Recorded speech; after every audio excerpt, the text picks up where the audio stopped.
तो antenna and wave propagation के theoretical topics में इस लास्ट लेक्चर में हम लोग देखेंगे यूनिट 5 का लास्ट टॉपिक जो कि है ray path, critical frequency, maximum usable frequency, lowest या least usable frequency, optimum frequency, virtual height, skip distance. Virtual height और स्किप डिस्टेंस और मैक्सिमम यूजेबल फ्रीक्वेंसी के बीच में रिलेशनशिप, मल्टी हर्ट्ज प्रोपगेशन क्या होता है और अलग अलग फ्रीक्वेंसी की वेव्स की अलग अलग रीजन्स में क्या क्या कैरेक्टरिस्टिक्स होती हैं वो देखेंगे। तो आइए शुरू करते हैं। सबसे पहले रे पाथ। रे पाथ क्या होता है? एक वेव अलग अलग तरीके से ट्रैवल कर सकती है from the earth towards the ionosphere and towards the ionosphere towards the space और फ्रॉम द अर्थ बैक। तो आप यहाँ देख सकते हो, यहाँ पर मैंने कई सारी वेव दिखा रखी हैं, 6 वेव दिखाई हैं यूजुअली, और ये 6 वेव्स अलग अलग एंगल्स पर दिखाई हैं। ये जो डार्क पोर्शन है, that dark portion stands for the ionospheric region. Condition क्या है कि हो सकता है कोई वेव इतने कम एंगल पर भेजी गई हो कि वो आयोनोस्फेयर रीजन में एंटर होने पर ही रिफ्लेक्ट हो जाए और अर्थ पर वापस आ जाए। हो सकता है कोई थोड़ा और पेनिट्रेट करे, कोई वेव थोड़ी और ज़्यादा पेनिट्रेट करे। आप देख सकते हो वेव नंबर 1 बहुत ऑलमोस्ट टच करके वापस आ गई, वेव 2 थोड़ी सी पेनिट्रेट करी और वेव 3 ने थोड़ा और पेनिट्रेट करा। वेव 4 आप देखो, ये वाली वेव 4 तो ये आपकी थोड़ी अंदर तक गई और आगे जा करके बहुत धीरे धीरे अलग अलग लेयर्स पर बेंड हुई और बेंड होकर के टोटल इंटरनल रिफ्लेक्शन उसको मिल गया, रिफ्लेक्ट हो गई वेव और वापस अर्थ पर आ गई। वेव 5 और 6 जो है वो एक मिनिमम एंगल रिक्वायर्ड से ज़्यादा एंगल पर भेजी गई हैं और इसीलिए वो पूरी आयोनोस्फेरिक रीजन को प्रोपेगेट करके फ्री स्पेस में चली गई। तो ये जो 1 2 3 4 5 6 दिखाए हैं मैंने, ये रे पाथ है ना। और जहाँ तक वो वेव ट्रांसमीटर से लेकर के आयोनोस्फीयर रीजन में टकरा करके वापस आती है, वो डिस्टेंस ट्रांसमीटर और रिसीवर के बीच की डिस्टेंस स्किप डिस्टेंस बोली जाती है। तो यहाँ पर मैंने 2 स्किप डिस्टेंसेस दिखाई हैं, एक जो मिनिमम या लार्जेस्ट स्किप डिस्टेंस होगी वो है ये, और एक जो मिनिमम डिस्टेंस होगी वो है ये। इसके बीच में कई सारी हो सकती हैं। इस एंगल फाई 3 और फाई 2 के बीच में अगर मैं ट्रांसमिट करूंगा कोई भी वेव, तो हो सकता है वो रिसीवर 1 और 2 के बीच में कहीं लाई करे। लेकिन अगर मैं इससे कम करूंगा तो वो एक तरीके से आयोनोस्फीयर रीजन से पहले पहुंचने से पहले वो एक तरीके से एटेनुएट हो जाएगी। और अगर मैं एक तरीके से 5 और 6 वाली वेव को भेजूंगा, मतलब 4 से ज़्यादा एंगल पर वेव को भेजूंगा, तो automatically it will penetrate the ionosphere, it will not come back. यहाँ पे आप देख सकते हो 5 1, ये छोटा वाला एंगल है 5 1, ठीक है, ये वाला एंगल 5 1 है, ये 5 2 5 3 5 4 5 5 5 6। तो 5 1 मेरा सबसे बड़ा है, नॉर्मल से कम कैलकुलेट कर रहा हूँ मैं, ठीक है। और N1 N2 N3 N4 अलग अलग रीजन में अलग अलग है। आप देख सकते हो N1 मेरा इस मीडियम का है, N2 जस्ट अबव, N3 थोड़ा सा और ऊपर आयोनोस्फीयर में, N4 थोड़ा सा और ऊपर आयोनोस्फीयर में, N5 और ऊपर, N6 और ऊपर। ये पूरा का पूरा N6 वाला रीजन मैंने यहाँ पर दिखाया है। तो N1 बड़ा है क्योंकि नीचे से जितने ऊपर जाता जाऊंगा मैं वैसे वैसे मेरा N की वैल्यू, रिफ्रैक्टिव इंडेक्स की वैल्यू कम होती जाएगी, मतलब उस मीडियम की डेंसिटी कम होती जाएगी। अब हम इसके कई सारे जो पैरामीटर्स हैं वो डिस्कस कर लेते हैं। पहला पैरामीटर हो गया रे पाथ। रे पाथ में कुछ इंपॉर्टेंट पॉइंट हैं। अगर मेरा फाई 0, ये जो एंगल ऑफ इंसिडेंस है, ये वाला एंगल अगर ये बड़ा होगा, ठीक है, वेव जो है वो N1 sine theta 1 equal to N2 sine theta 2 वाले में, ये वाला एंगल अगर थीटा है यानी फाई 0 है, ये वाला एंगल अगर दूसरा है थीटा 2, ठीक है, तो यहाँ पर साइन थीटा 2 ये वाला मैक्सिमम कितना हो जाएगा 90 डिग्री, मतलब ये 1 हो जाएगा। तो N equal to sine pi 0 वाली टर्म आइडेंटिफाई हो जाएगी। इस केस में मैं ये बोलूँगा कि मेरा जो N है वो 1 से छोटा हो जाएगा, और 1 से छोटा हो जाएगा दैट मीन्स वेव जो है वो पेनिट्रेट कर जाएगी, वापस नहीं आएगी। रे उस केस में अगर मैं ये देखूं तो ये वाला कंडीशन कहाँ बनेगी, फाई 0 अगर ये वाला एंगल है तो फाई 0 बेसिकली सबसे मिनिमम जो वेव वापस नहीं आ रही है, एटेनुएट हो जा रही है, वो है रे 1। तो वाली वेव ये है। ठीक है। दूसरा पॉइंट हो सकता है अगर मैं फाई जीरो की वैल्यू को डिक्रीज करूंगा, मतलब फाई जीरो ऊपर की तरफ जाता जाऊं, एंगल बढ़ाता जाऊं, तो फाई मेरा कम हो रहा है। फाई मेरा कम होगा तो ऑटोमेटिकली एन मेरा डिक्रीज होगा, क्योंकि ज़्यादा आयोनोस्फेरिक रीजन में मेरी वेव एंटर करेंगी, तो उस रीजन में मेरा एन डिक्रीज होता रहेगा। और अगर एन डिक्रीज होगा तो penetration of the wave increase होगा, है ना। जितना एन डिक्रीज होगा उतना ही मेरे वेव का पेनिट्रेशन इंक्रीज होगा। अब देखो, आप यहाँ एन टू थोड़ा पेनिट्रेट करा, एन थ्री थोड़ा और पेनिट्रेट करा, एन फोर में थोड़ा और पेनिट्रेट हुआ, एन फाइव और एन सिक्स पूरा पेनिट्रेट करके बाहर चले गए। तो मतलब क्या है कि जितना मेरा एंगल छोटा होता जा रहा है उतना ही मेरे आयोनोस्फीयर रीजन में मेरी वेव का पेनिट्रेशन बढ़ता जा रहा है। तीसरी चीज है, अगर फाई जीरो फर्दर डिक्रीज करते हैं हम, तो एक ऐसी कंडीशन आएगी जब इलेक्ट्रॉन डेंसिटी इतनी कम हो जाएगी कि वो पूरी वेव पेनिट्रेट कर जाएगा, जो कि मैंने 5 और 6 केस में दिखा रखा है। ठीक है। अब यहां पर हम एक क्रिटिकल एंगल आइडेंटिफाई करते हैं। क्रिटिकल एंगल वो एंगल है, आप देख सकते हो, इसमें अगर आप ध्यान से देखो तो क्रिटिकल एंगल वो एंगल है जो सेटिस्फाई करता है distance at which wave returns. ठीक है। और देखो, अगर आप ध्यान से देखो तो जब मैंने medium sorry wave one transmit करी, तो वेव वन वो बहुत दूर जाके अगर मिलेगी, लेकिन हालांकि इसका एटेन्यूएशन हो जाएगा बहुत ज़्यादा, लेकिन अगर ना भी हो तो वो बहुत दूर जा करके मिल रही है। ठीक है। जैसे जैसे मैं एंगल कम कर रहा हूँ, five zero, five one, five two, five three, ये कम कर रहा हूँ एंगल। ठीक है। तो जैसे जैसे मैं एंगल कम कर रहा हूँ, आप देखो ये डिस्टेंस कम होती जा रही है, ये टू है ना, और ये थ्री वाला यहाँ पर आया। लेकिन थ्री के बाद जैसे ही मैंने फोर करा तो वो डिस्टेंस फिर बढ़ गई। क्यों? क्योंकि अब उसने ज़्यादा अंदर तक पेनिट्रेट करा आयोनोस्फीयर रीजन को, और चूंकि डेंसिटी यहाँ पर कम हो गई तो वो वेव बहुत धीरे धीरे बेंड हुई और फिर आगे जा करके उसी मैक्सिमम डिस्टेंस तक पहुंच गई। तो ऐसा पॉइंट जहां तक मेरी ट्रांसमीटर और रिसीवर के बीच की डिस्टेंस कम होती रहे और मिनिमम हो जाए, उस एंगल को हम बोलते हैं क्रिटिकल एंगल। यानी उस एंगल पर, जिस एंगल पर मेरी वेव जब वापस आती है, अर्थ पर वापस आती है, तो उस ट्रांसमीटर और रिसीवर के बीच में मिनिमम गैप रहता है, मिनिमम डिस्टेंस रहती है, उस एंगल को बोलते हैं क्रिटिकल एंगल। यहाँ पर क्रिटिकल एंगल आप देख सकते हो फाई थ्री है। ठीक है। अगर मैं फाई थ्री से और एंगल छोटा करता हूँ, फाई फोर पे जाता हूँ, तो उसमें डिस्टेंस, स्किप डिस्टेंस जो है वो बढ़ जाती है, ये वाली डिस्टेंस जो है वो बढ़ जाती है। आप देख सकते हो फोर वेव में ये डिस्टेंस बढ़ गई, थ्री वाले में यहाँ तक आ रहा था, फोर वाले में दोबारा यहाँ तक पहुँच गया। मतलब ऐसे केस में अगर मैं एंगल एक लिमिट से ज़्यादा और कम करूँगा तो मेरी वेव जो ट्रांसमीटर और रिसीवर के बीच की डिस्टेंस है वो बढ़ जाएगी। तो जहाँ तक ना बढ़े, ये जहाँ तक मिनिमम हो, उस एंगल को हम क्रिटिकल एंगल फाई सी से डिनोट करते हैं। और उस एंगल पर जो भी डिस्टेंस आती है, ये जो डिस्टेंस आती है ना, ट्रांसमीटर और रिसीवर के बीच, वो मेरी स्किप डिस्टेंस बोली जाती है। ठीक है। अब जरूरी नहीं है कि स्किप डिस्टेंस अलग अलग हो या सेम हो, वो मिनिमम डिस्टेंस जो ट्रांसमीटर और रिसीवर के बीच हो सकती है जब वेव आयोनोस्फीयर रीजन से वापस आ जाए, that will be the skip distance. तो स्किप डिस्टेंस अलग अलग हो सकती है, ज़्यादा भी हो सकती है, कम भी हो सकती है, but phi C critical angle वो होगा जब मेरे रिसीवर और ट्रांसमीटर के बीच में मिनिमम डिस्टेंस हो, जब वेव आयोनोस्फीयर रीजन में जा करके पेनिट्रेट होकर के टोटल इंटरनल रिफ्लेक्शन से वापस आ जाए।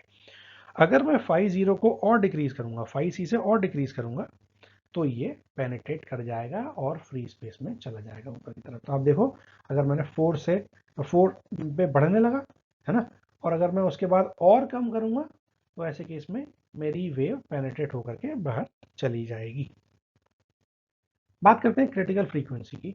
The highest frequency that returns from an ionospheric layer at vertical incidence. ठीक है। तो जो थ्योरेटिकली अभी हमने पढ़ा वो ये था कि जब मेरी वेव ट्रांसमिट हो रही है किसी एक एंगल पर, तो वो आयोनोस्फीयर रीजन में जा करके वापस आ जाए। ठीक है। अगर मैं उस वेव को ऊपर की तरफ इंसिडेंट करूं किसी एंगल पर, ठीक है, तो ऐसी कौन सी हाईएस्ट फ्रीक्वेंसी होगी, कौन सी ऐसी हाईएस्ट फ्रीक्वेंसी होगी जो वर्टिकल इंसिडेंट होने पर भी आयोनोस्फीयरिक रीजन से वापस आ जाए, उसको बोलेंगे क्रिटिकल फ्रीक्वेंसी। और ये होगी उस पर्टिकुलर लेयर के लिए। अगर वो डी से वापस आ रही है तो डी लेयर के लिए क्रिटिकल फ्रीक्वेंसी होगी। अगर वो ई में जाके ई से वापस आ रही है तो वो ई के लिए क्रिटिकल लेयर होगी। F1 और F2 के लिए भी क्रिटिकल लेयर के करस्पॉन्डिंग क्रिटिकल फ्रीक्वेंसीज अलग अलग होंगी। It for a regular level it is proportional to the square root of maximum electron density। तो obviously जितना मैं ऊपर जाता जा रहा हूँ वैसे वैसे मेरी इलेक्ट्रॉन डेंसिटी कम होती जा रही है, तो उसके प्रोपोर्शन में है मेरी मैक्सिमम इलेक्ट्रॉन डेंसिटी की उस लेयर में कितनी है, वो उस क्रिटिकल फ्रीक्वेंसी जो है वो मेरी मैक्सिमम इलेक्ट्रॉन डेंसिटी उस पर्टिकुलर लेयर में कितनी है उसके स्क्वायर रूट के प्रोपोर्शन में होती है। Critical frequencies change for different ionospheric layers at different instant of time in winter and summer seasons। Obviously जब winter और summer season में day और night time में मेरे आयोनोस्फीयर रीजन की डेंसिटी चेंज होती है ना। ऑब्वियसली मैक्सिमम डेंसिटी हर लेयर की चेंज हो रही है हर अलग अलग टाइम पे, दिन में और रात में। तो हर लेयर के लिए हर सीजन में हर टाइम पे उसकी अलग अलग वैल्यू होगी। तो हो सकता है दिन में क्रिटिकल फ्रीक्वेंसी कुछ और हो, रात में क्रिटिकल फ्रीक्वेंसी कुछ और हो। अब बात आती है मैक्सिमम यूजेबल फ्रीक्वेंसी की। मैक्सिमम यूजेबल फ्रीक्वेंसी वो फ्रीक्वेंसी है, जैसे हमने क्रिटिकल फ्रीक्वेंसी देखा वो हाईएस्ट फ्रीक्वेंसी थी जो कि रिटर्न करती थी आयोनोस्फेरिक रीजन से अगर मैं वर्टिकली उसको इंसिडेंट करता हूँ। लेकिन अगर मैं मैक्सिमम यूजेबल फ्रीक्वेंसी की बात करूँ तो वो frequency when the frequency exceeds the critical frequency the return will depend upon the angle. अभी थोड़ी देर पहले जब मैंने आपको रे पाथ बताया था तो मैंने आपको बताया था कि अलग अलग एंगल पर मेरी अलग अलग फ्रीक्वेंसी पेनिट्रेट हो रही है रीजन में, है ना। तो कौन सी फ्रीक्वेंसी वापस आ रही है ये डिपेंड किस पे कर रहा है, एंगल ऑफ इंसिडेंस पे कर रहा है। तो अगर एंगल ऑफ इंसिडेंस कम है तो हो सकता है वो वेव आयोनोस्फीयर रीजन में जाते टाइम ही वापस आ जाए। अगर मैं एंगल ऑफ इंसिडेंस धीरे धीरे कम कर रहा हूँ तो ऑटोमेटिकली वो वेव का पेनिट्रेशन बढ़ रहा है, तो ऑटोमेटिकली वो वापस आ रही है कुछ पेनिट्रेट होने के बाद। तो ऐसे केस में एंगल ऑफ इंसिडेंस पे डिपेंड करेगा। तो हर रीजन के लिए अगर वो डी लेयर से वापस आ रही है तो क्रिटिकल फ्रीक्वेंसी चेंज होगी, मैक्सिमम फ्रीक्वेंसी चेंज होगी, मैक्सिमम यूजेबल फ्रीक्वेंसी चेंज होगी। ठीक है, तो इसी तरीके से वो फ्रीक्वेंसी मैक्सिमम यूजेबल फ्रीक्वेंसी वो फ्रीक्वेंसी जो मेरी वापस आ जाए आयोनोस्फीयर रीजन से वापस आ जाए किसी और दूसरे एंगल ऑफ इंसिडेंस पे other than the critical angle, तो वो मेरी क्या होगी, मैक्सिमम यूजेबल फ्रीक्वेंसी होगी। और ये हमेशा क्रिटिकल फ्रीक्वेंसी से ज़्यादा होती है। यानी एक स्पेसिफाइड एंगल ऑफ इंसिडेंस के लिए एक मैक्सिमम फ्रीक्वेंसी होगी जो कि वापस आ सकती है, उसको हम बोलेंगे मैक्सिमम यूजेबल फ्रीक्वेंसी, शॉर्ट में लिखते हैं MUF। मैक्सिमम यूजेबल फ्रीक्वेंसी विच रिफ्लेक्ट बैक, ठीक है, for a given distance of propagation is termed as the maximum possible frequency for that distance। यानी maximum usable frequency for the given ionosphere region। ठीक है, तो आप इस लास्ट वाले sentence से आप पूरी मैक्सिमम यूजेबल फ्रीक्वेंसी की डेफिनेशन को आइडेंटिफाई कर सकते हो, डिटरमाइन कर सकते हो कि वो maximum possible value of frequency for which reflection takes place for a given distance of propagation. ठीक है, एक गिवन ट्रांसमीटर और रिसीवर के बीच की डिस्टेंस के लिए अगर मेरा रिफ्लेक्शन होता है मेरी वेव का और किस मैक्सिमम फ्रीक्वेंसी पर होता है वो मेरी मैक्सिमम यूजेबल फ्रीक्वेंसी होती है उस पर्टिकुलर आयोनोस्फीयर लेयर के लिए। ये DE, F1, F2 के लिए अलग अलग हो सकती है। बियॉन्ड MUF अगर मैं मैक्सिमम यूजेबल फ्रीक्वेंसी से ज़्यादा फ्रीक्वेंसी की कोई भी वेव किसी भी एंगल पे भेजता हूँ 100% श्योरिटी है कि वो वापस नहीं आएगी। दो चीज़ें हो गई, एक तो क्रिटिकल फ्रीक्वेंसी, है ना, क्रिटिकल फ्रीक्वेंसी से ज़्यादा फ्रीक्वेंसी भेजता हूँ मैं एक फिक्स एंगल पे तो वो वापस नहीं आएगी। दूसरा, अगर मैं, या क्रिटिकल एंगल बोल दो, दूसरा अगर मैं एंगल बढ़ाता हूँ तो मैं फ्रीक्वेंसी भी चेंज कर सकता हूँ, फ्रीक्वेंसी बढ़ा सकता हूँ। तो जो ज़्यादा एंगल पर, छोटे कम एंगल पर ज़्यादा फ्रीक्वेंसी अगर मैं भेजता हूँ तो ऑटोमेटिकली वो ज़्यादा पेनिट्रेट होगी लेकिन वापस आ जाएगी, जो कि आपने वेव 4 में देखा था। वेव 4 क्या था, वो 5-4 पे एंगल पे जा रही थी और वेव को पेनिट्रेट कर रही थी लगभग ऐसे करके और फिर वापस आ रही थी, और वो स्किप डिस्टेंस पहली वाली से थोड़ी बड़ी डिस्टेंस थी। ठीक है, तो वो मैक्सिमम यूजेबल फ्रीक्वेंसी हो रही थी। तो अगर मैं स्नेल्स लॉ देखूं तो स्नेल्स लॉ क्या होता है, n1 sine theta 1 equals to n2 sine theta 2, है ना, ये होता है ना। ऐसे केस में अगर मैं ये बोलूं कि मैं थीटा 1 को बोल देता हूँ थीटा आई इंसिडेंट एंगल और थीटा 2 को बोल देता हूँ थीटा आर रिफ्लेक्टेड एंगल, ठीक है, जो मेरा रिफ्लेक्ट हो रहा है वापस। तो इसको लिख सकता हूँ मैं sine theta i divide by sine theta r equals to क्या हो जाएगा, equals to sine theta i divide by sine theta r. इसको मैं इधर ले गया तो ये n1 जो है मेरा वो इधर चला जाएगा, that means n2 divide by n1। ये थीटा आई मतलब इंसिडेंट वेव है यानी मीडियम 1 में है, और ये मेरी रिफ्लेक्टेड वेव है, उसके लिए रिफ्लेक्टिव इंडेक्स कितना है, n2 है ना। तो n2 मेरा जो है ये है आयोनोस्फीयर रीजन का, आयोनोस्फीयर का रिफ्लेक्टिव इंडेक्स।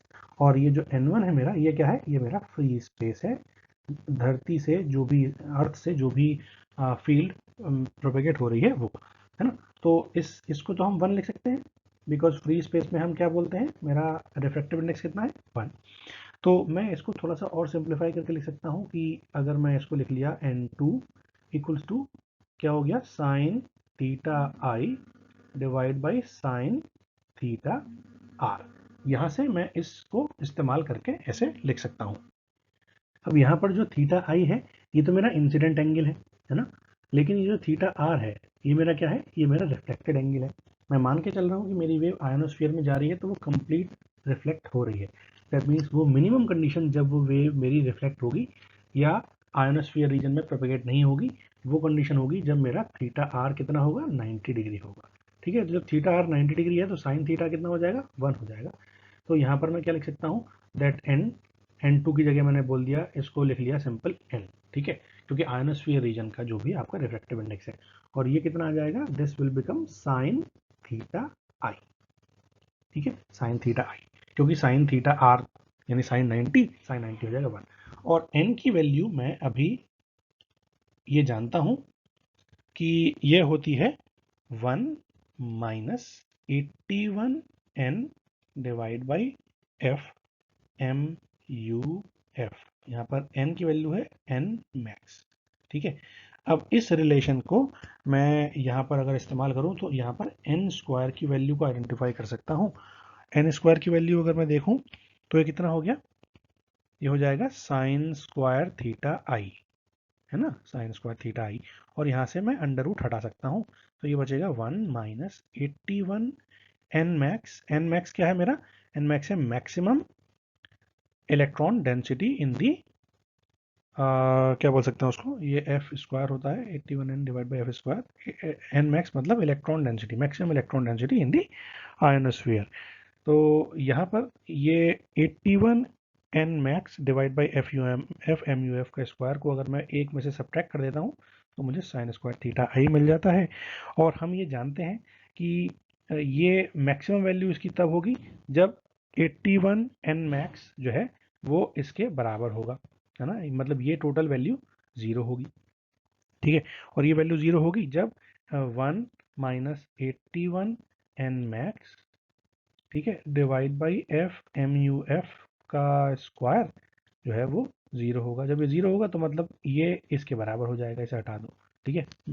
मैं उस वाले टर्म को इधर ले गया, तो 81 n मैक्स मेरा क्या हो जाएगा, एफ एम यू एफ के स्क्वायर के बराबर हो जाएगा, ठीक है। इस रिलेशन को मैं यहाँ पर इस्तेमाल कर सकता हूँ। तो साइन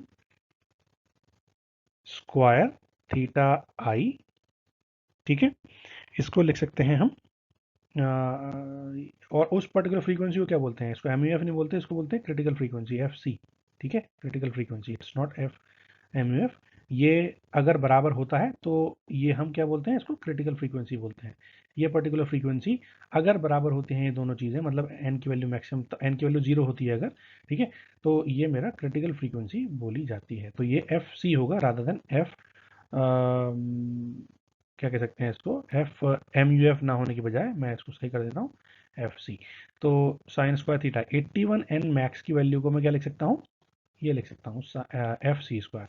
तो ये हो जाएगा 1 minus F C square divide by F M U F square. ठीक है। अब अगर मुझे यहाँ से F C square divide by F M U F square की वैल्यू आइडेंटिफाई करनी हो तो ये हो जाएगा 1 माइनस साइन स्क्वायर थीटा आई। और 1 माइनस साइन स्क्वायर थीटा को हम क्या लिख सकते हैं, ट्रिग्नोमेट्रिक आइडेंटिटी से कॉस स्क्वायर थीटा आई भी लिख सकते हैं। ठीक है, तो यहाँ पर मैं इसको लिख सकता हूँ कि F C divide by F M U F, इसका स्क्वायर जो है वो क्या होगा, वो होगा मेरा कॉस स्क्वायर थीटा आई। ठीक है, या फिर अगर मैं इसको उल्टा कर दूं, मैं दूसरे कलर से लिख लेता हूं ताकि आइडेंटिटी याद करने में आसानी भी रहे। F M U F divide by F C का होल स्क्वायर अगर मैं देखूं तो वो क्या हो जाएगा, this will B cos square theta का उल्टा, मतलब सेक स्क्वायर थीटा आई। और ये मेरी दूसरी आइडेंटिटी हो जाएगी। और मैंने इसलिए कन्वर्ट करा सेक स्क्वायर थीटा आई में क्योंकि ये जो आइडेंटिटी है इसको बोलते हैं second law, SECANT, second law. ये इस आइडेंटिटी की वजह से बोला जाता है क्योंकि ये सेक स्क्वायर थीटा से रिलेटेड है। ठीक है, ये सेकंड लॉ है और इस आइडेंटिटी का हम इस्तेमाल करेंगे जब हम मैक्सिमम यूजेबल फ्रीक्वेंसी और स्किप डिस्टेंस के बीच में जब हम आइडेंटिफाई करेंगे रिलेशनशिप, तो वहां पर हम इस सेकंड लॉ का इस्तेमाल करेंगे। इस दोनों इक्वेशंस में से कोई भी एक इक्वेशन आप इस्तेमाल कर सकते हो मैक्सिमम यूजेबल फ्रीक्वेंसी और स्किप डिस्टेंस के बीच में रिलेशनशिप आइडेंटिफाई करने में। अब बात करते हैं लोएस्ट यूजेबल फ्रीक्वेंसी की, LUF की। LUF क्या है, the frequency below which entire power gets absorbed. मैंने वेव नंबर 1 दे रखी थी, वेव नंबर 1 में जो एग्जाम्पल दिया था वो क्या था, वो यही था, ऑलमोस्ट सारी की सारी वेव पावर जो है वो मेरी एब्जॉर्ब हो जाएगी, वापस नहीं आएगी, उसको बोलेंगे लोएस्ट यूजेबल फ्रीक्वेंसी। हालांकि वो एंगल पर डिपेंडेंट थी, लेकिन अगर एंगल से इंडिपेंडेंट हो तो भी वो फ्रीक्वेंसी जो वापस ना आए एक फिक्स एंगल पर, वो लोएस्ट यूजेबल फ्रीक्वेंसी होगी, LUF उसको डिनोट करेंगे। अगली टर्म है ऑप्टिमम फ्रीक्वेंसी। ऑप्टिमम फ्रीक्वेंसी ये है the frequency at which there is optimum return of wave energy. जितनी मैंने वेव में एनर्जी भेजी थी, उस वेव की कितनी एनर्जी मेरी वापस आ रही है। ठीक है, तो वो कौन सी फ्रीक्वेंसी रेंज है जो एक फिक्स एंगल पर मैक्सिमम एनर्जी को रिटर्न करके भेज रहा है आयोनोस्फीयर रीजन, उसको बोलते हैं ऑप्टिमम फ्रीक्वेंसी, डिनोट करते हैं OF से। अब बात आती है वर्चुअल हाइट की। तो वर्चुअल हाइट आप इस इमेज में देख सकते हो। अगर मैं एक वेव को ट्रांसमिट कर रहा हूं यहां से और वेव आयोनोस्फीयर रीजन में पेनिट्रेट कर गई और बेंडिंग की वजह से धीरे धीरे बेंड होकर के यहाँ पर वापस आ गई। ठीक है, तो लॉजिकली वेव ने ये वाला पाथ ट्रेवल करा। ठीक है, लेकिन एक्चुअल में अगर मैं इसको थोड़ा सा एक्सटेंड कर दूं और इस वाले को और एक्सटेंड कर दूं तो मैं ये बोल सकता हूं कि इस वेव ने मैक्सिमम इतनी हाइट अचीव करी, ये यहाँ से लेकर यहाँ तक, B से लेकर के D तक। ठीक है, ये मेरा क्या बोला जाता है, वर्चुअल हाइट बोली जाती है। एक्चुअल में ये इतनी हाइट नहीं ट्रेवल कर रही है मेरी वेव, बट अगर मैं इन वेव पाथ्स को देखूं तो इसने लगभग यहाँ तक पहुंचा और यहाँ से इस एंगल पर वापस आ गई, है ना, क्योंकि यहाँ पर उस वेव की वेलोसिटी कंपैरेटिवली कम हो गई थी, तो उसी वेलोसिटी से वेव वहां से जाके यहाँ तक वापस आ सकती है, तो सेम डिस्टेंस ट्रेवल करनी चाहिए। This is basically the virtual height. Effective height मेरी ये है ना, E तक, लेकिन TB मेरी वर्चुअल हाइट बोली जाएगी। ठीक है, वर्चुअल हाइट को डिफाइन कैसे करते हैं, it may be defined as the height to which a short pulse of energy sent vertically upward and traveling with the speed of light would reach, taking the same two-way travel time as does the actual pulse reflected from the atmospheric layer। क्या मतलब हुआ कि जितना time यहाँ से लेकर के इस वेव को इस घूमे हुए पाथ से आने में वापस लग रहा है ना, AEC, उतना ही टाइम अगर वो वेव ले लेकिन पाथ फॉलो करे A to B and B to C, तो वो जो B वाले पॉइंट की हाइट है that will be termed as virtual height. अब बात करते हैं स्किप डिस्टेंस की।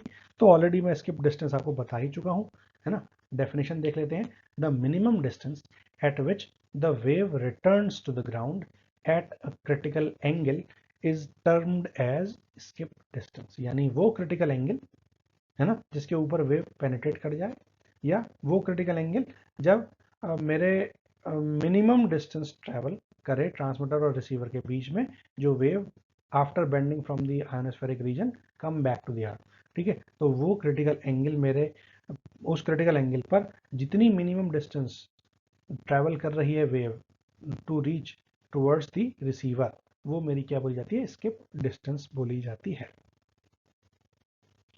As mentioned earlier, skip distance और मैक्सिमम यूजेबल फ्रीक्वेंसी ये दोनों आपस में रिलेट करते हैं, और इसी रीजन से हम लोग क्या करेंगे, MUF यानी मैक्सिमम यूजेबल फ्रीक्वेंसी और स्किप डिस्टेंस के बीच में एक रिलेशनशिप आइडेंटिफाई करेंगे।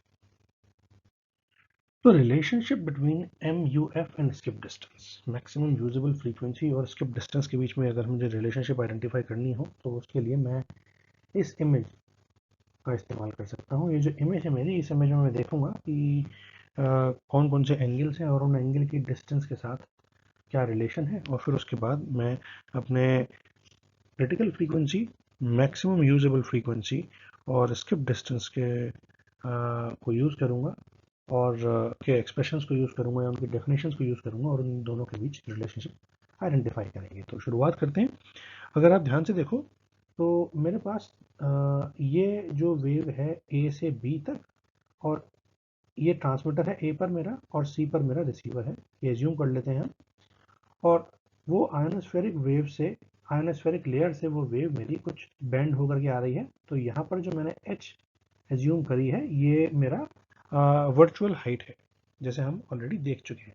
मतलब वो वेव एक्चुअल में कुछ बैंड होगी, बट अगर वो बैंड ना एज्यूम करूँ मैं तो वो वेव किस पर्टिकुलर पॉइंट तक जा रही है मैक्सिमम आयोनोस्फेरिक रीजन में, वो मुझे बी पता है, ठीक। तो ये मैंने थीटा आई लिया है, ये मेरा थीटा आर है। थीटा आई इंसिडेंट एंगल है और थीटा आर मेरा रिफ्लेक्टेड एंगल है। और ये दोनों के दोनों मैं कैलकुलेट कर रहा हूँ as a function of the virtual height h and the skip distance d। तो ये जो d है मेरी, ये मेरी स्किप डिस्टेंस है, और मेरी जो h है ये मेरी क्या है, वर्चुअल हाइट है। अब अगर मैं इस ज्योमेट्री को देखूं और इस ज्योमेट्री में मैं रिलेशनशिप आइडेंटिफाई करूं कि थीटा इनपुट अगर है इंसिडेंट वेव का थीटा आई, तो वो कितना होगा। देखो ध्यान से, अगर मैं इसको, इस वाले पॉइंट को मान रहा हूँ ए, इस वाले पॉइंट को बोल रहा हूँ ओ, और इस वाले पॉइंट को बोल रहा हूँ बी, तो मेरा कॉस थीटा कितना होगा, O B divide by A B, ठीक है। ये मेरा क्या होगा, कॉस थीटा होगा, ठीक है। ये वाला एंगल अगर मुझे निकालना है तो ये क्या होगा, यहाँ से लेके यहाँ तक की डिस्टेंस, ये डिस्टेंस और ये डिस्टेंस। तो ये डिस्टेंस मैंने दोनों आइडेंटिफाई कर रखी हैं, और उसके बेसिस पे I can calculate the theta आई और cos theta I. O B क्या है, ओ बी है मेरी हाइट, और ए बी क्या है, ए बी है, अगर मैं पाइथागोरस थ्योरम यूज करूं तो ए बी क्या हो जाएगा, ए बी हो जाएगा O A square plus O B square का अंडर रूट, है ना।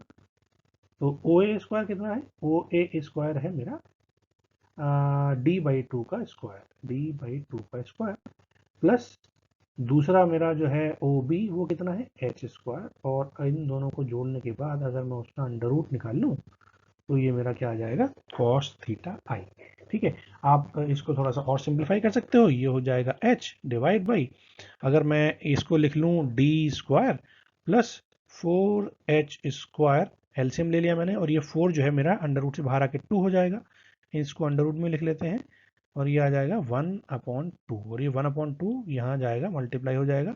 सो this can be written as, this can be written as 2h divide by under root of D square plus 4h square, ये मेरा cos theta i angle आ गया।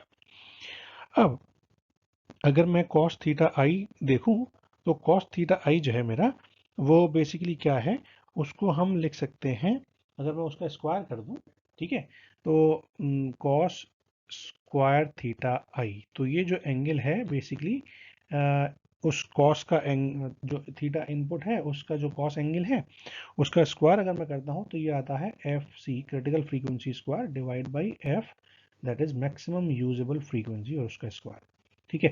तो या cos theta आई को आप सीधे से लिख सकते हो F C divide by F M U F.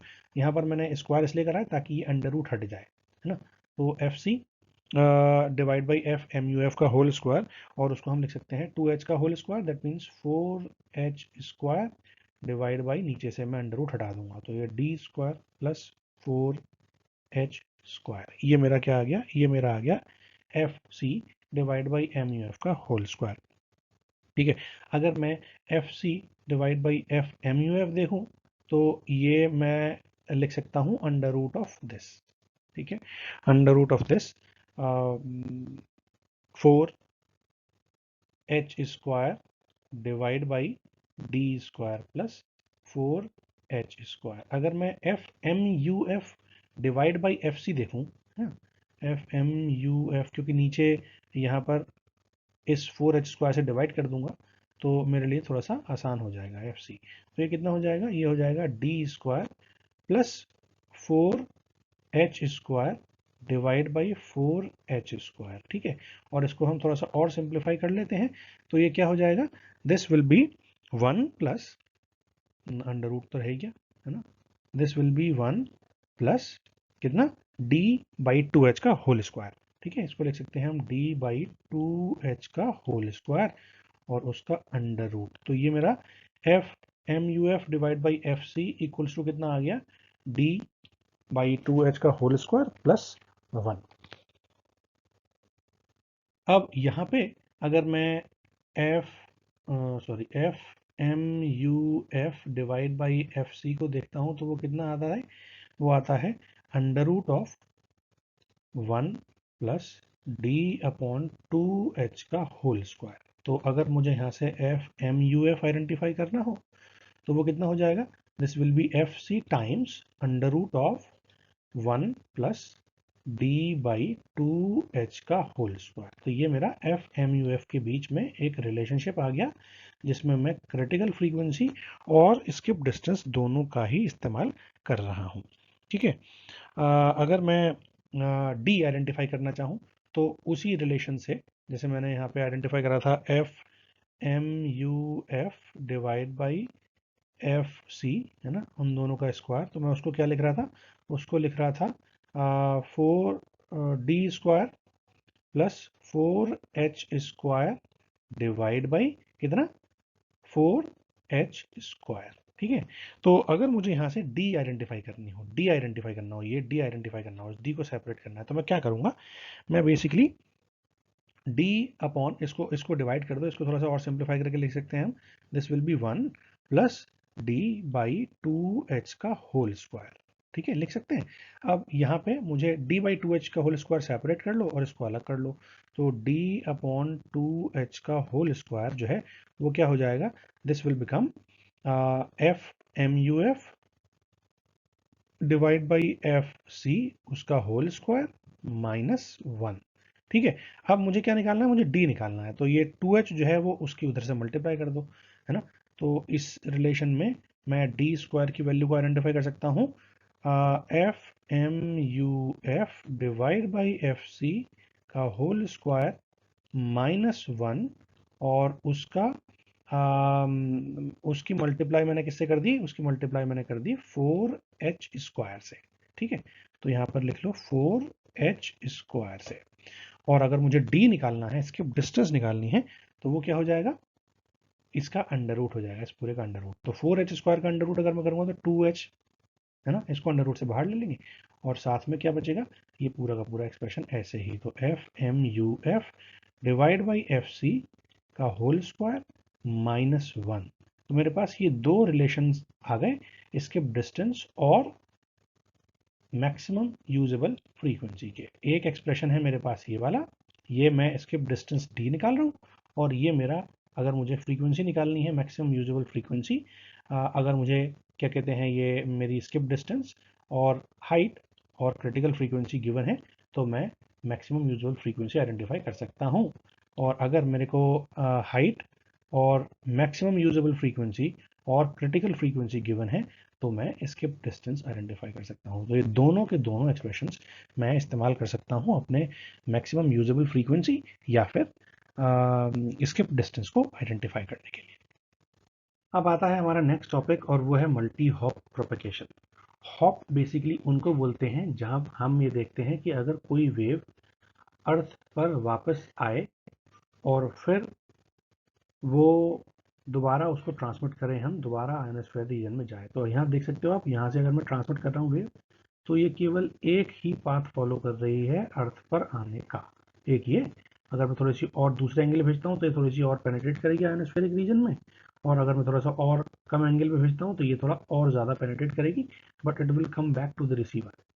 लेकिन मल्टी हॉप प्रोपगेशन क्या होता है, जब मैं एक से ज़्यादा वेव के reflection path from the earth assume करके चलता हूँ। तो अगर आप देखो, ट्रांसमीटर से एक वेव गई बी, इसको बी बोला है मैंने, है ना, ये आयोनोस्फीयर रीजन में गई और यहाँ पर आई। अब ये एक्चुअल में रिसीवर तक नहीं पहुंची, तो मैंने यहाँ पर इसको दोबारा ट्रांसमिट करा, और दोबारा ट्रांसमिट करने के बाद ये दोबारा आयोनोस्फीयर रीजन से रिफ्लेक्ट होने के बाद उस रिसीवर पर पहुंच गई। There may be a possibility कि वो मैं एक ही सिंगल वेव से पहुंचा सकूं, जैसे कि वेव ए है। लेकिन वेव ए के साथ कंडीशन क्या है कि अगर मैं आयोनोस्फीयर रीजन में ज़्यादा प्रोपेगेट कराना चाहता हूँ, है ना, तो ऐसे केस में ये ए वाली फ्रीक्वेंसी मेरी होगी कम। तो अगर मैं ज़्यादा फ्रीक्वेंसी लेता हूँ तो ज़्यादा एंगल, कम एंगल पर ट्रांसमिट करता हूँ, और अगर एंगल कम लेता हूँ तो उसका रिसीवर जो है वो एक लिमिट से ज़्यादा नहीं हो सकता, मतलब उसकी स्किप डिस्टेंस ज़्यादा नहीं हो सकती। तो ऐसे केस में मैं क्या करता हूँ कि अगर उसकी डिस्टेंस कम है, हाई फ्रीक्वेंसी वेव यूज़ कर रहा हूँ मैं, तो उसको दोबारा मैं किसी और एंगल पर ट्रांसमिट करता हूँ, कीपिंग इन माइंड कि अगर मैं एक बीच में इमीडिएट ट्रांसमिट रिसीवर रखता हूँ, ट्रांसीवर रखता हूँ जो ट्रांसमिट भी कर पाए और रिसीव भी कर पाए, तो पहले हॉप की वजह से वो रिसीव कर लेगा और दूसरे हॉप में वो ट्रांसमिट कर देगा, ताकि वो वेव एक्चुअल में उस ट्रांसमीटर से रिसीवर तक पहुंच पाए। तो वो स्किप डिस्टेंस अगर मेरी मिनिमम मतलब मैक्सिमम है, जो कि एक सिंगल हॉप तक पहुंच तो सकती है, लेकिन मेरे को फ्रीक्वेंसी बढ़ानी है, ऐसे केस में मैं क्या करता हूं, मैं उसको दो हॉप्स में, मल्टी हॉप्स में भेजता हूं। ठीक है, और इसको बोलते हैं मल्टी हॉप प्रोपेगेशन। यहाँ पर भी ये मल्टी हॉप्स हैं, अलग अलग एंगल्स पे हैं, और ये एक ट्रांसमीटर और रिसीवर के बीच में एक ये डिस्टेंस भी हो सकती है। तो पहले मैं आइडेंटिफाई करता हूँ मैक्सिमम हॉप डिस्टेंस है कितनी, है ना, ये आपकी मैक्सिमम हॉप डिस्टेंस है ए से लेकर, ट्रांसमीटर से लेकर रिसीवर तक। ठीक है, अब अगर उससे ज़्यादा दूर है रिसीवर, है ना, है ना, ये देख सकते हो आप, ये जो है, ये जो मैक्सिमम हॉप डिस्टेंस है ट्रांसमीटर से लेकर के रिसीवर से पहले ही खत्म हो गया, है ना, मतलब इससे ज़्यादा सिंगल हॉप में भेज ही नहीं सकते। तो हम क्या करेंगे, उसको दूसरे एंगल पर भेजेंगे, ताकि बीच में जहाँ पर भी वो वेव रिसीव हो रही है वहाँ पर मैं उसको दोबारा ट्रांसमिट कर पाऊँ और एक्चुअल में अपने रिसीवर तक पहुँचा पाऊँ। There may be a possibility कि वो वेव डे रीजन में अलग बिहेव करे, नाइट रीजन में अलग बिहेव करे। जैसे आप देख सकते हो, डे रीजन में मैं इस वेव को ज़्यादा पेनिट्रेट नहीं करूँगा, है ना, लेकिन नाइट रीजन में शायद वो ज़्यादा पेनिट्रेट करे, क्योंकि उसका रिफ्रैक्टिव इंडेक्स कंपैरेटिवली कम हो जाएगा। ठीक है, क्योंकि वहाँ पर पार्टिकल्स कंपैरेटिवली और कम अवेलेबल होंगे। तो उसकी वजह से हम इसके कई सारे तरीके एज्यूम कर सकते हैं, बट मल्टी हॉप प्रोपेगेशन का मतलब सीधा सीधा ये है कि अगर मेरे ट्रांसमीटर और रिसीवर के बीच की डिस्टेंस इतनी है कि वो एक सिंगल वेव से पॉसिबल नहीं है अचीव करनी, यानी वो स्किप डिस्टेंस मेरी पॉसिबल नहीं है अचीव करनी, तो चाहे किसी भी क्रिटिकल फ्रीक्वेंसी पे बात करो, क्रिटिकल एंगल पे बात करो, या मैक्सिमम यूजेबल फ्रीक्वेंसी पे बात करो, वो किसी भी तरीके से स्किप डिस्टेंस अचीव करनी पॉसिबल नहीं है। तो ऐसे केस में हम मल्टी हॉप प्रोपेगेशन का इस्तेमाल करेंगे, एक से ज़्यादा। ठीक है, यहाँ टू पाथ्स हैं, एक ये हॉप है और एक दूसरा हॉप है। ठीक है, तो सॉरी, एक ये वाला हॉप है और एक ये वाला हॉप है। ठीक है, ये सिंगल हॉप है, ये जो सिंगल हॉप है। तो आप देख सकते हो यहाँ पर मैंने एक से ज़्यादा हॉप्स का इस्तेमाल करा है, एक से ज़्यादा पाथ्स का इस्तेमाल करा है, ताकि मैं अपने ट्रांसमीटर से रिसीवर तक पहुँच पाऊँ। उसको हम बोलते हैं मल्टी हॉप प्रोपेगेशन।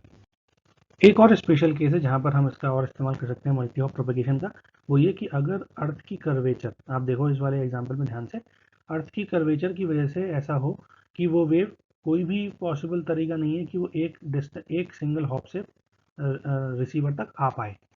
तो ऐसे केस में भी हम लोग मल्टी हॉप प्रोपेगेशन का इस्तेमाल कर सकते हैं, कि अगर सिंगल हॉप से अचीव कर पाना उस वेव को पॉसिबल नहीं है रिसीवर तक पहुंचाना, तो मैं मल्टी हॉप प्रोपेगेशन का इस्तेमाल कर सकता हूँ। अब बात करते हैं वेव कैरेक्टरिस्टिक्स की।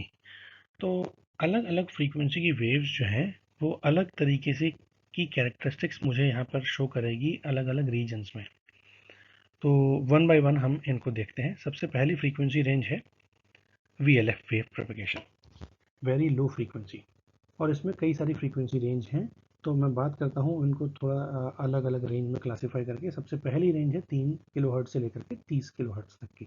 ये यूजुअली ऑडियो फ्रीक्वेंसी रेंज होती है। और ऑडियो फ्रीक्वेंसी या लो कैरियर फ्रीक्वेंसी रेंज, इसको जो हम ये बोलते हैं कि इसकी जो बैंडविड्थ है, ये बैंडविड्थ लिमिटेड होती है, और उसी की वजह से जो इन्फॉर्मेशन कंटेंट है वो भी लिमिटेड हो जाते हैं। इसी रीज़न से हम इसको कन्वेंशनल कम्युनिकेशन के प्रोसेसेस की तरह से इस्तेमाल नहीं कर सकते। ये वेव जो है ये सी में, समुद्र में डीपर पेनिट्रेट कर जाती है, मतलब वो सी के अंदर तक, काफ़ी अंदर तक चली जा सकती हैं और अर्थ के अंदर भी चली जा सकती हैं। इसीलिए हम इनको सबमरीन्स में या माइन कम्युनिकेशंस में इस्तेमाल करते हैं। जो वेव ट्रैवल करती हैं हजारों kilometre of the earth surface और एक लगभग कांस्टेंट फेस के साथ, इसीलिए इन वेव्स को यानी वेरी लो फ्रीक्वेंसी वेव्स को हम नेविगेशन में और टाइम और फ्रीक्वेंसी स्टैंडर्ड्स की तरह भी इस्तेमाल कर सकते हैं। अगली फ्रीक्वेंसी रेंज आती है 20 से लेकर के 100 किलोहर्ट्ज़ की। तो पुरानी वाली रेंज जो अभी हमने डिस्कस करी उसमें 30 किलोहर्ट्ज़ तक की फ्रीक्वेंसी थी, तो 20 से 30 किलोहर्ट्ज़ की फ्रीक्वेंसी रेंज की जो प्रॉपर्टीज़ हैं वो ये सेम रहेंगी। इस रेंज में ग्राउंड वेव्स में कंपैरेटिवली बहुत कम एटेन्यूएशन होता है, मतलब ग्राउंड वेव्स बहुत कम लॉस होता है ग्राउंड वेव्स के अंदर। रिसीव्ड ग्राउंड वेव्स सिग्नल जो है वो डायरनल और सीजनल वेरिएशंस और ईयरली वेरिएशन जो है वो कंपैरेटिवली बहुत कम होते हैं। Ground wave mode is mostly used up to 1000 kilometre, लगभग 1000 किलोमीटर तक हम इस ग्राउंड वेव मोड को इस फ्रीक्वेंसी रेंज में इस्तेमाल कर सकते हैं। अगर मैं स्काई वेव्स की बात करूं तो स्काई वेव्स जो हैं वो इस फ्रीक्वेंसी रेंज में reflected back to the earth, वो रिफ्लेक्ट हो जाती हैं आफ्टर लिटिल एब्जॉर्प्शन, बहुत कम एब्जॉर्प्शन के बाद वो वेव रिफ्लेक्ट हो जाती हैं बैक, और slight penetration into the ionosphere, बहुत कम पेनिट्रेशन होता है आयनोस्फीयर के अंदर इन फ्रीक्वेंसी की रेंज की वेव का। रिसीव सिग्नल्स जो स्काई वेव के हैं वो डायरनल और सीजनल वेरिएशंस शो करते हैं, और सिग्नल्स रात में स्ट्रॉन्ग होते हैं और विंटर में और डे में और समर में ये कंपैरेटिवली वीक होते हैं। 100 से लेकर के 535 किलोहर्ट्ज़ की फ्रीक्वेंसी रेंज में ग्राउंड वेव जो है वो एटेन्यूएट होती है मोर रैपिडली, क्योंकि 100 किलोहर्ट्ज़ की फ्रीक्वेंसी रेंज से अब जहां फ्रीक्वेंसी रेंज में जाते हैं तो ग्राउंड वेव्स की एटेन्यूएशन कंपैरेटिवली ज़्यादा होता है। इस रेंज में फ्रीक्वेंसी इंक्रीज होती है तो wave ground wave reduces, range of ground wave reduce, जैसे कि फ्रीक्वेंसी इंक्रीज होती है वैसे वैसे ग्राउंड वेव की रेंज जो है वो कम होती जाती है। स्काई वेव इसमें ऑब्वियस चॉइस होती है, अगर मैं एक ठीक ठाक सी डिस्टेंस का इस्तेमाल, ठीक ठाक सी डिस्टेंस को में प्रोपगेशन के लिए हम इस फ्रीक्वेंसी रेंज को इस्तेमाल कर सकते हैं, अगर मैं स्काई वेव के मोड को इस फ्रीक्वेंसी रेंज में इस्तेमाल करूंगा तो। आयनोस्फेरिक लॉसेस कंपैरेटिवली हाई होते हैं डे टाइम में, क्योंकि वहाँ पर हाई आयोनोस्फेरिक एब्जॉर्प्शन होता है, बट नाइट में ये कंपैरेटिवली कम होता है। तो हम यहाँ पर बोल सकते हैं कि डे टाइम कम्युनिकेशन ये एक डिपेंडेबल या रिलायबल नहीं होता है। नाइट टाइम में हम इस फ्रीक्वेंसी रेंज में आयोनोस्फेरिक रीजन में इस्तेमाल कर सकते हैं, बट डे टाइम में ये रिलायबल नहीं है। हो सकता है कभी कोई लॉस हो और हो सकता है कभी लॉस ना हो, क्योंकि ये लॉस जो है आयोनोस्फेरिक रीजन में ये डे टाइम में कंपैरेटिवली ज़्यादा होते हैं। अब बात करते हैं 535 से लेके 1600 किलोहर्ट्ज़ की या 1.6 मेगाहर्ट्ज़ की। यहाँ पर डे टाइम में ब्रॉडकास्ट जो है वो डिपेंड करता है ग्राउंड वेव प्रोपगेशन पे, पूरा का पूरा ग्राउंड वेव प्रोपगेशन पे ही हम लोग इस फ्रीक्वेंसी रेंज में डे टाइम में इस्तेमाल करेंगे। इस फ्रीक्वेंसी रेंज को नाइट टाइम में अगर हम इस्तेमाल करते हैं तो सिग्नल का स्ट्रेंथ जो है बहुत रिड्यूस हो जाएगा। Day time signal strength decreases more rapidly with the distance for ground wave, है ना। डे टाइम में भी अगर मैं ग्राउंड वेव को देखता हूँ तो मोर रैपिडली सिग्नल की स्ट्रेंथ डिक्रीज होती है अगर मैं ग्राउंड वेव की बात करता हूं तो। अर्थ की कंडक्टिविटी लोअर होती है और frequency of the signal higher होता है, मतलब हम बोल सकते हैं इस फ्रीक्वेंसी रेंज में अगर मैं इस्तेमाल करूंगा तो जो कंडक्टिविटी है अर्थ की वो उस फ्रीक्वेंसी रेंज में कंपैरेटिवली कम रहेगी, जिससे कि मैं हायर फ्रीक्वेंसी सिग्नल्स के लिए यहाँ पर इजीली इस्तेमाल कर सकता हूँ। वो अर्थ जो है मेरी लीकी कैपेसिटर की तरह बिहेव नहीं करेगी। Sky wave in this range are completely absorbed. Day time में वो कम्प्लीटली पूरी की पूरी एब्जॉर्ब हो जाएंगी आयोनोस्फीयर रीजन में। 1600 किलोहर्ट्ज से लेकर के 30 मेगाहर्ट्ज की रेंज जो है वो होती है ग्राउंड वेव। इसमें बहुत रैपिडली एटेन्यूएट होती हैं, इसीलिए हम इस मोड ऑफ प्रोपगेशन को यूज़ नहीं करते, लेकिन केवल छोटी डिस्टेंस के लिए, बहुत छोटी डिस्टेंस के लिए हम इसको इस्तेमाल कर सकते हैं। Almost all long distance communication इस रीजन में आयोनोस्फेयर रिफ्लेक्शंस को इस्तेमाल करता है। आयोनोस्फेरिक रिफ्लेक्शंस मतलब वेव की bending, total internal bending. The lower frequency limit करती है आयोनोस्फेरिक एब्जॉर्प्शन को उस पूरे पाथ में, उस पूरे वेव के पाथ में। और radiated power and noise level, ये इन तीन चीज़ पर डिपेंड करेगी कि मेरा पाथ कैसा है। एब्जॉर्प्शन जो है रेडिएटेड पावर पर डिपेंड करेगा, नॉइज लेवल और रिसीवर का नॉइज लेवल कितना है वो उसके ऊपर डिपेंड करता है। मैक्सिमम यूजेबल फ्रीक्वेंसी जो है इस रीजन में वो डिपेंड करेगी डिस्टेंस पे, एंटीना की हाइट पे, या एंटीना की हाइट नहीं, बेसिकली उस आयोनोस्फीयर में जिस पर्टिकुलर पॉइंट पर मेरा रिफ्लेक्शन हो रहा है उसकी हाइट पे, मतलब virtual height you can say. और वहाँ पर जहाँ पर भी आयोनोस्फीयर में रिफ्लेक्शन हो रहा है वहाँ पर इलेक्ट्रॉन डेंसिटी कितनी है, तो उन तीनों फैक्टर्स पे डिपेंड करेगा मेरा maximum usable frequency. Nor the frequency जो है हमारी, जो बेस्ट सिग्नल्स मेरे को प्रोवाइड करती है उसको बोलते हैं ऑप्टिमम फ्रीक्वेंसी। तो लगभग ये मैक्सिमम यूजेबल फ्रीक्वेंसी से लगभग 15% बिलो होती है। हाई होती है डे टाइम में जब मेरा पाथ बड़ा होता है, और लो होती है नाइट टाइम में जब मेरा पाथ छोटा होता है। मतलब अगर मैं आयोनोस्फीयर की ऑलमोस्ट बिल्कुल स्टार्टिंग वाली लेयर से रिफ्लेक्ट करूंगा, मतलब मेरा पाथ छोटा होगा, है ना। तो जब मेरा पाथ छोटा होगा तो ऑटोमेटिकली ये कंपैरेटिवली लो होगी। और अगर मैं, और ये कंडीशन है जब मैं नाइट में इस्तेमाल कर रहा हूँ, है ना। और अगर मैं इसकी बात करूँ कि अगर मेरा पाथ लंबा है, बड़ा है, ऊंचा भी है, हाइट भी है, ठीक है, तो वो, और डे टाइम में मैं उसको इस्तेमाल कर रहा हूँ, तो वो हाई होगी। ये optimum frequency is comparatively higher for day and for long paths as compare to the night and the short path. और ये समर में ज़्यादा होती है, विंटर में कम होती है। ऑप्टिमम फ्रीक्वेंसी समर में ज़्यादा होती है, विंटर में कम होती है। अब बात करते हैं फ्रीक्वेंसी अबव 30 मेगाहर्ट्ज। तो इसमें हम देखते हैं बहुत रेयर होता है कि मेरी वेव अर्थ पर वापस आए आयोनोस्फीयर में रिफ्लेक्शन की वजह से। ये 30 मेगाहर्ट्ज की फ्रीक्वेंसी जो है यूजुअली हम स्पेस वेव प्रोपेगेशन में इस्तेमाल करते हैं। और कम्युनिकेशन जो है वो ट्रांसमिटेड पावर जो है वो लगभग अप्रिशिएबल होती है अगर मैं बात करता हूँ लाइन ऑफ साइट डिस्टेंस के ऊपर की। अगर लाइन ऑफ साइट डिस्टेंस से कम है तो ऑटोमेटिकली हम ये बोलेंगे कि ये पावर जो है वो अप्रिशिएबल, रीजनेबल ट्रांसमिटेड पावर की रिक्वायरमेंट नहीं होगी उसको।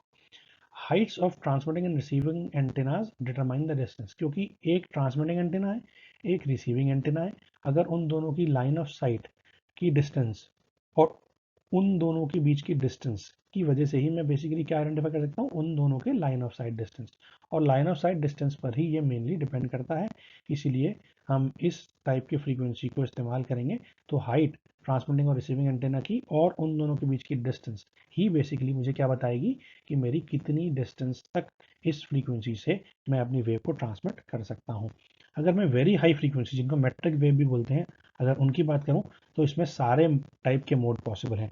Ground wave, tropospheric waves, earth surface पे हम 4 मीटर से लेके 10 मीटर की वेवलेंथ को एज एन आयोनोस्फेरिक वेव इस्तेमाल कर सकते हैं। दूसरा है capable of passing through ionosphere as direct wave. Direct wave की तरह हम लोग इसे आयोनोस्फीयर से पास भी करा सकते हैं, है ना। अल्ट्रा हाई फ्रीक्वेंसी और सुपर हाई फ्रीक्वेंसी वेव्स, तो इसको मैं ग्राउंड वेव की तरह इस्तेमाल कर सकता हूँ बहुत छोटी डिस्टेंस या लाइन ऑफ साइट डिस्टेंस के लिए। अगर मैं बात करता हूँ लॉन्ग डिस्टेंस के लिए तो ट्रोपोस्फेरिक वेव की तरह इस्तेमाल कर सकता हूँ, लेकिन मुझे वहाँ पर स्कैटरिंग और इरेगुलरिटीज अगर कोई भी प्रेजेंट है डस्ट में, डक्ट में, तो उसके इफेक्ट्स को यूज़ या अपनी स्टडी के अंदर इनकॉर्पोरेट करना पड़ेगा। डिफ्रैक्शन जो है इस रेंज में कंपैरेटिवली कम होता है, और प्रैक्टिकली कोई भी मॉलिक्यूलर एब्जॉर्प्शन या फिर absorption in precipitation particle, like मेरे पास जो वाटर कंटेंट्स हैं, वेपर कंटेंट्स हैं, है ना, उनकी वजह से कोई भी एब्जॉर्प्शन इस रीजन में, इस फ्रीक्वेंसी वेव्स के मोड में, प्रोपगेशन में नहीं होता। Absorption due to rain, hail, snow and due to water vapours, ये लगभग 1.3 सेंटीमीटर की वेवलेंथ की फ्रीक्वेंसी जो भी होगी उस पे कंपैरेटिवली सिग्निफिकेंट होता है। अदर देन दैट हमें यहाँ पर इनके इफेक्ट्स को इतना ज़्यादा स्टडी करने की या इतने ज़्यादा कंपनसेट करने की ज़रूरत नहीं है, क्योंकि बाकी सारी फ्रीक्वेंसीज पे ये कंपैरेटिवली कम होता है। अगला आता है एक्सट्रीम हाई फ्रीक्वेंसी वेव्स। तो इसमें हमारा आयोनोस्फीयर का कोई भी इफेक्ट नहीं होता, ट्रोपोस्फीयर का कोई भी इफेक्ट नहीं होता, क्योंकि बेंडिंग जो है वो ऑटोमेटिकली एटमॉस्फेरिक रिफ्लेक्शन की वजह से हो जाती है। आयोनोस्फीयर में जाने से पहले ही ट्रोपोस्फीयर में ही बेंडिंग हो जाती है because of atmospheric reflection. Atmosphere में जो पार्टिकल्स हैं, एटमॉस्फेयर में जो भी रिफ्रैक्टिव इंडेक्स का वेरिएशन है, उसकी वजह से ही मेरी इस वेव की इस पर्टिकुलर फ्रीक्वेंसी रेंज में वेव की बेंडिंग हो जाती है। रेन, हेल, स्नो, फॉग और जो भी प्रेसिपिटेशन पार्टिकल्स हैं लाइक वाटर वेपर्स, वो सारे के सारे रिस्पॉन्सिबल हैं इस एब्जॉर्प्शन, इस रीजन में, इस पर्टिकुलर वेव के मोड प्रोपगेशन में, एब्जॉर्प्शन में। Heavy rain and dense fog अगर अगर है मेरे पास उस टाइम पे और मैं वेव प्रोपगेट कर रहा हूँ, तो वो पूरी की पूरी वेव प्रोपगेशन को स्टॉप कर देगी। Strong molecule absorption by tropospheric gases, जैसे कि वाटर वेपर्स हैं या ऑक्सीजन है या कोई भी और ट्रोपोस्फियर में कोई गैस प्रेजेंट है, वो जितने भी मॉलिक्यूल्स हैं वो मॉलिक्यूल्स बेसिकली इस रीजन में सारे के सारे वेव एनर्जी को एब्जॉर्ब कर लेंगे। अब बात आती है सब मिलीमीटर एंड ऑप्टिक वेव्स की। तो सब मिलीमीट्रिक एंड ऑप्टिक वेव्स जो हैं वो ग्राउंड वेव की तरह और डायरेक्ट वेव की तरह ही इस रीजन में, इस मोड ऑफ प्रोपगेशन में प्रोपगेट कर सकती हैं। एटमॉस्फेरिक रिफ्लेक्शन जो है वो बेसिकली बेंडिंग करता है मेरी वेव की। एटमॉस्फेयर पार्टिकल्स में जो भी रिफ्लेक्शन की वजह से जो भी रिफ्लेक्शन होगा वही मेरा बेंडिंग कर देगा डायरेक्ट वेव्स की। हैवी रेन और डेंस फॉग वो स्टॉप कर देगा प्रोपगेशन को, मतलब अगर हैवी रेन हो रही है उस टाइम पे और फॉग की कंडीशन बहुत ज़्यादा डेंस है, तो वहाँ पर वेव प्रोपगेट नहीं होगी। और ये टाइप का जो प्रोपगेशन है, ये स्पेस प्रोपगेशन के लिए आउटसाइड द ट्रोपोस्फियर, यानी अगर मैं धरती के जो भी एटमॉस्फेयर है उससे ऊपर की बात करता हूँ, वहाँ पर मैं स्पेस कम्युनिकेशन की तरह इस मोड को इस्तेमाल कर सकता हूँ।